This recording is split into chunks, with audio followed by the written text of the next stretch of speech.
and he had Jackson Rathbone be in a TikTok where he goes, battle scars. I'll pull it up like... You get to for this one. I know. Hello everyone and welcome back to our series Best Motion Picture 2010. Today we are discussing some pictures, alright. Winter's Bone and Twilight's Eclipse.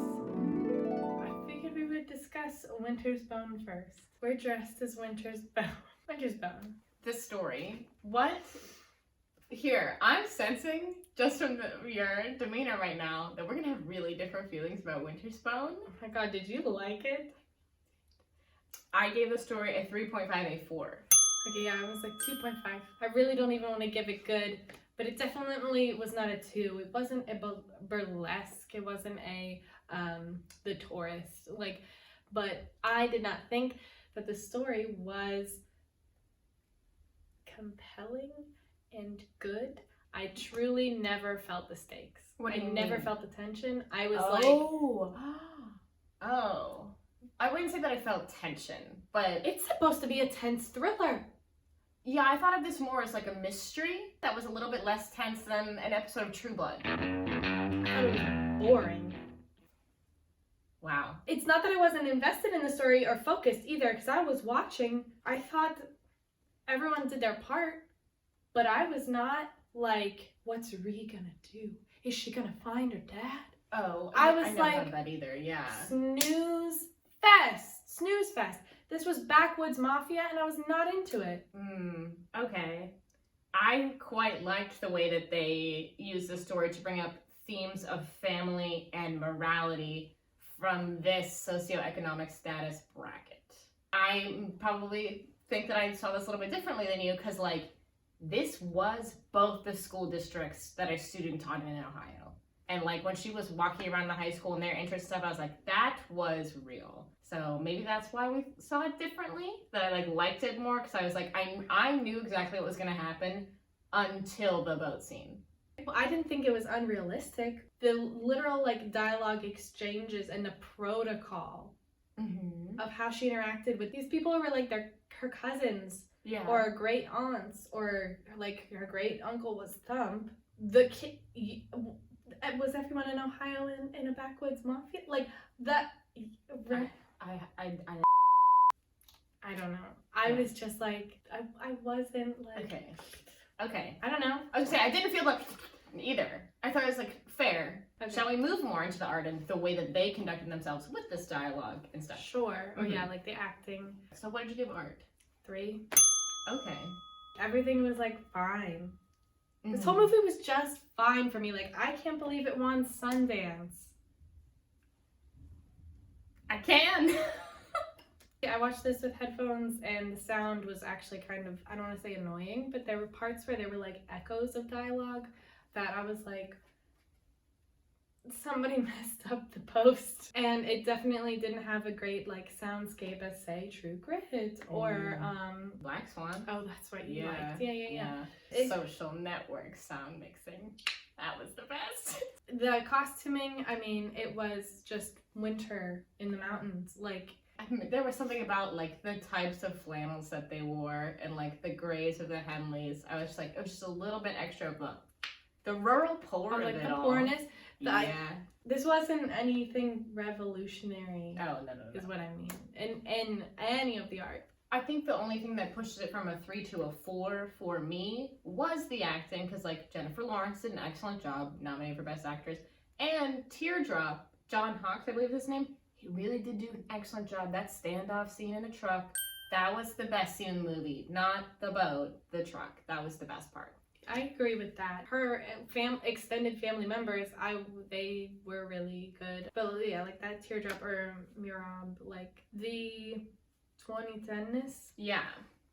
I remember hearing about it, did not see it, never felt inclined to see it.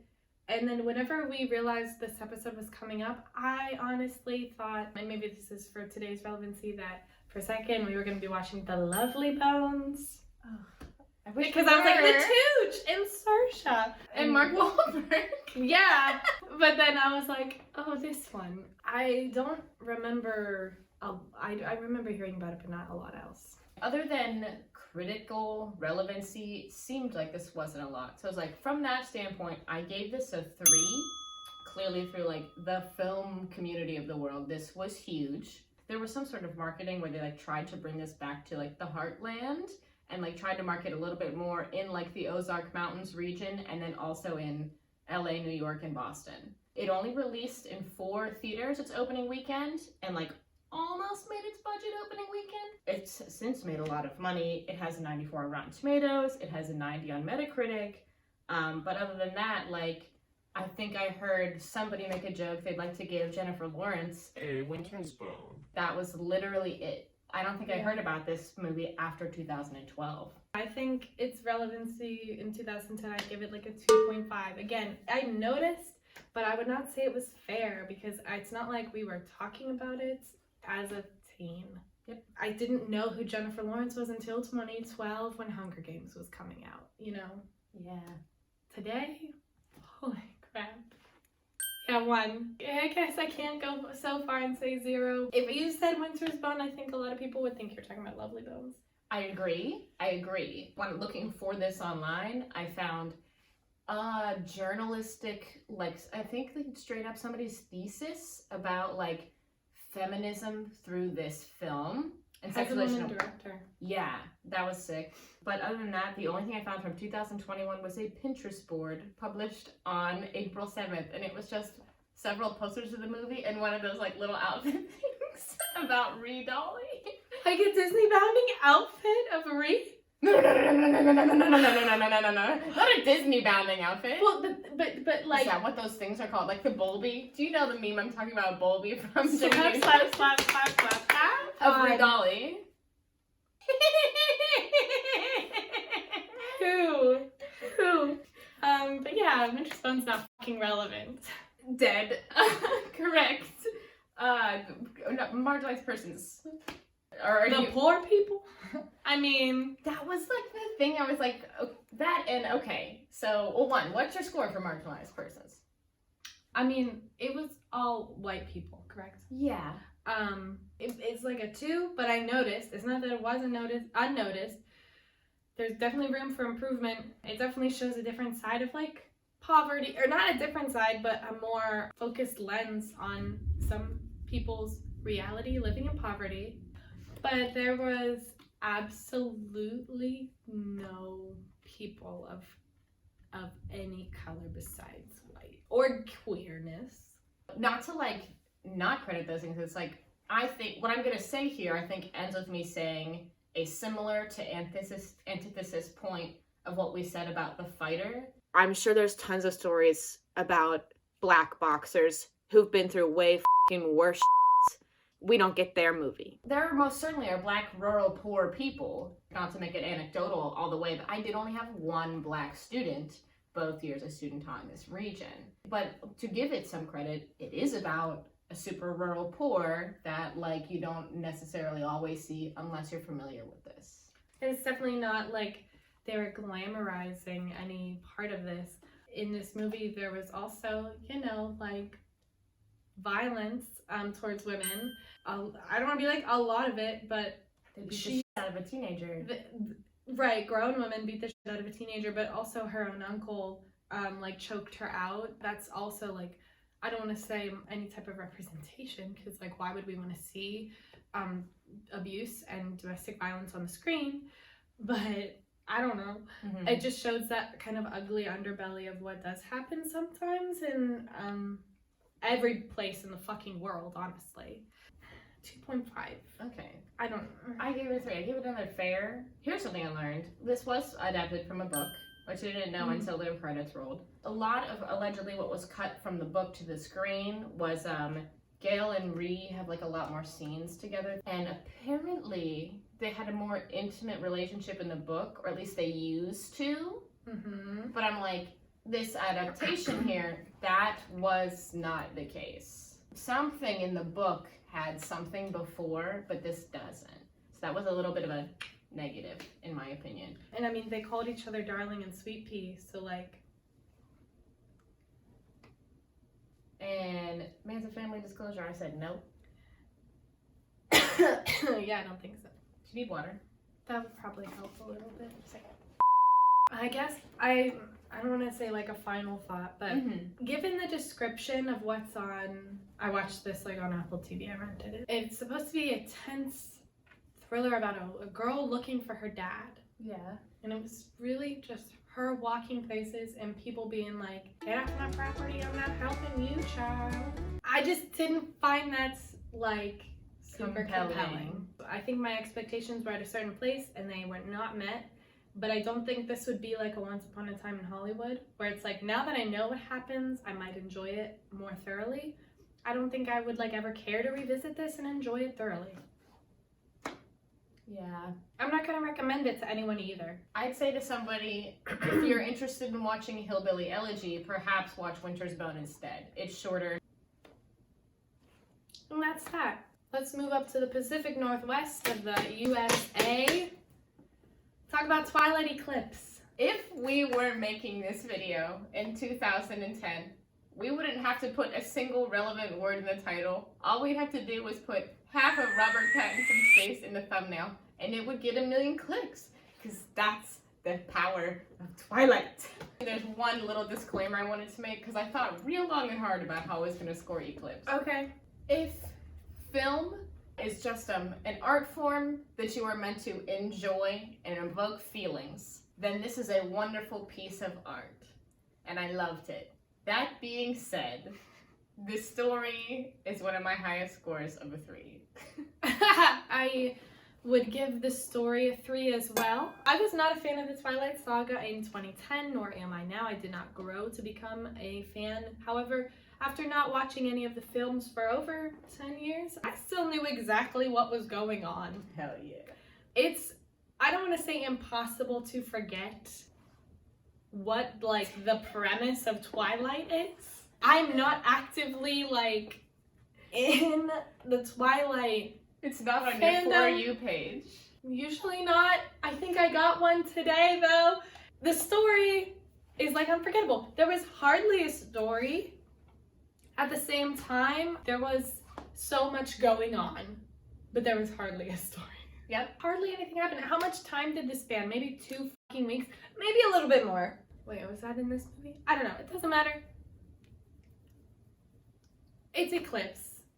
She's still torn between Edward and Jacob. Well, I don't know, like... It's before she turns, like... Yeah, the IMDb snippet of synopsis. In one full sentence, the movie, mysterious killings and disappearances coincide with Bella finally having to choose between love with Edward and her best friend Jacob. B plot of the Vampire Wars, but the A plot is finally getting to the end of the love triangle, which is what Twilight is about. It's fair. It's not like Burlesque. You know that there's a story there. You could explain it. I cannot tell you what happened in Burlesque. Or the Tourist. It's I really don't know what happened in The Tourist. The art.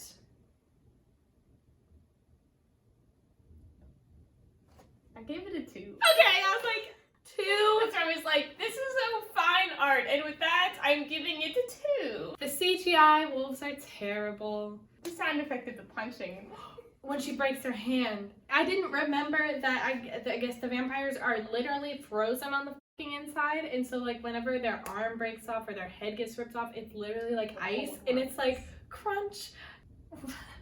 It's an interesting little film. Before we discuss acting, I want to say regarding costuming, I'm like legitimately angry with whoever decided to make Kellen Lutz and Nikki Reed, 2 of the hottest people on earth, look straight up ugly and bad.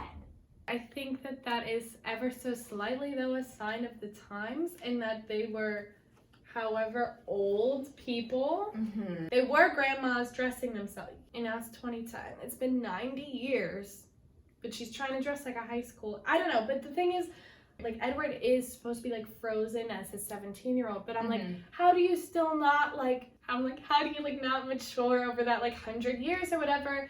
How do you still literally have that 17-year-old mindset? I know that no one is actually like this, but I'm, like, trying to, like, understand. I agree, because why wouldn't he just eat some pussy? Correct! we all end up knowing that, like, he hurts Bella when they finally have sex, but, like, there is other shit you can do. I don't understand why that boy who'd been older for hundreds of years hadn't got innovative. That's a lie, isn't it? I don't know. I did notice for, Nikki Reed's, like, lipstick that they didn't even outline, like, the entirety of her lip. And I was like, why would you do this? It's circling back to the scene where he's like, no, Bella, we can't That was one of two scenes in the movie where, like, the more he got serious with the proposal, where I was like, Robert Pattinson is a good actor. Because there were so many other scenes in the movie where I was like, damn, even Bobby sucks in this movie. But then there were two scenes where I was like, Bobby P, that's my boy, I love him, Water for Elephants. Yeah, he was like, no, stop it, I'm being serious. He is, I like him. Yeah, this movie made me dislike Jacob so much. Jacob was being, like, worse than Draco Malfoy. Oh, with being a little piss baby. And you took the words out of my mouth. But Taylor Lautner was bad. Is he always a bad actor? Taylor Lautner stunk.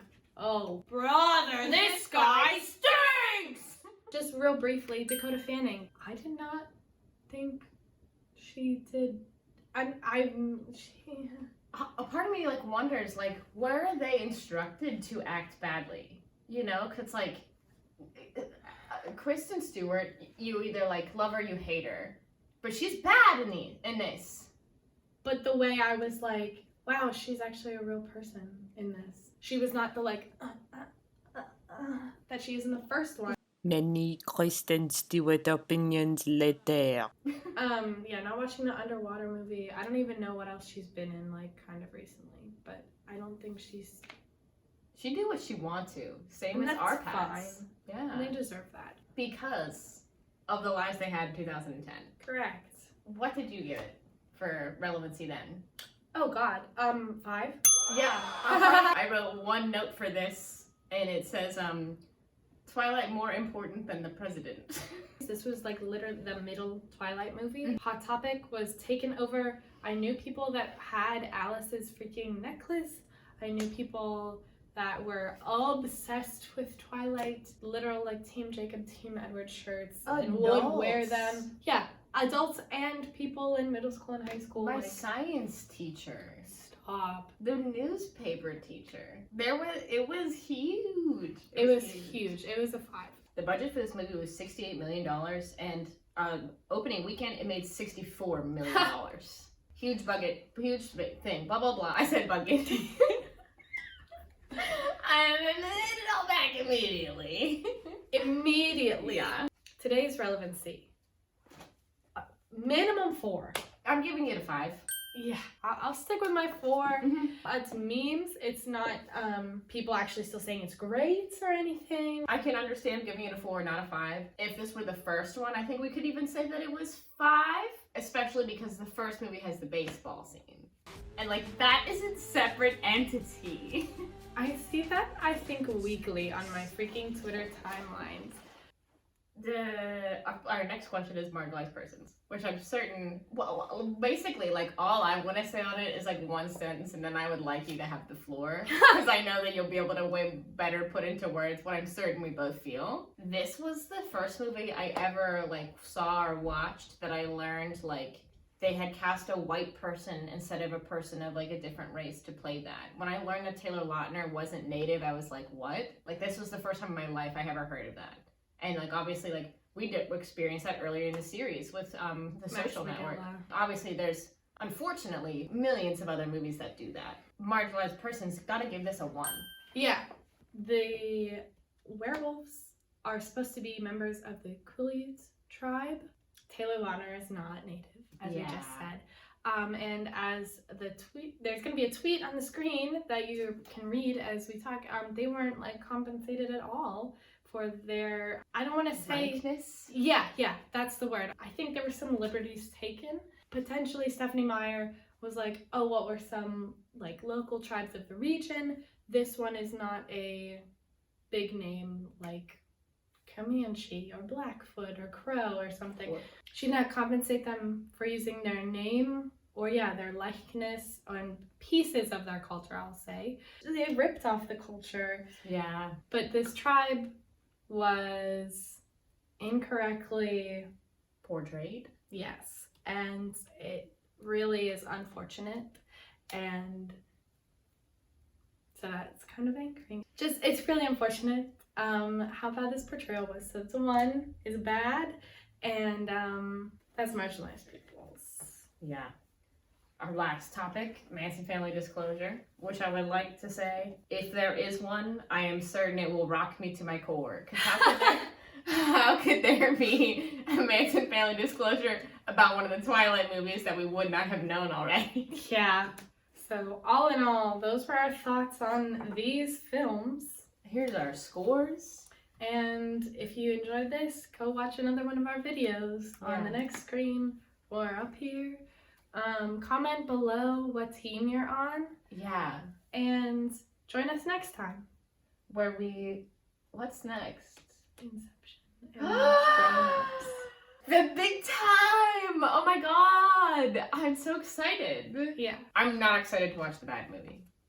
I've seen that a million times because that's when my parents would just put on if it was on FX. And I'm like, yeah, whatever. No. Ever. No. I actually think there's gonna be parts where you're like, this is funny. Hell yeah, let's go, dude. Thank you so much for watching, and we will catch you in the future. Bye.